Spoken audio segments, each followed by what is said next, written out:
कतै नोट भनेर लेख्दा लेख्नु भयो भने याद हुन्छ चाहिँमा लेख्दा हुन्छ। उत्प्रेरणाको विधि र तरिका, उत्प्रेरणाको विधि र तरिका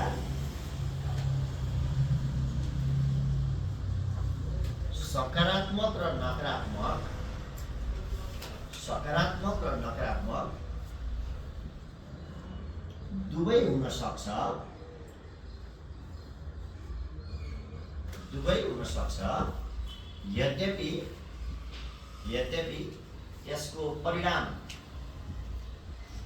यसको परिणाम आउटकम्स ब्राकेटलाई सधैँ सकारात्मक हुनु पर्दछ, सधैँ सकारात्मक हुनु पर्दछ।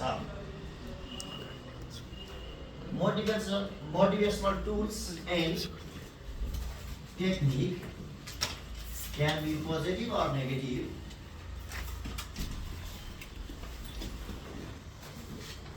Motivational tools and technique can be positive or negative.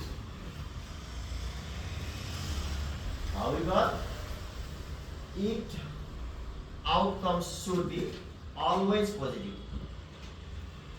Its outcomes should be always positive.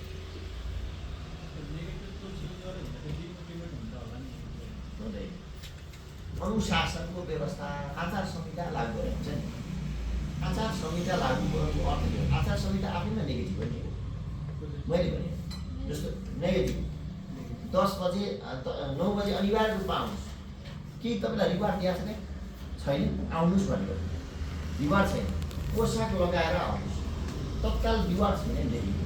त्यो भनेको त तपाईँलाई बाँध्नको लागि, तपाईँलाई बाइन्डिङ्स गर्नको लागि एक पक्षहरू भनेका अल्टिमेट नेगेटिभ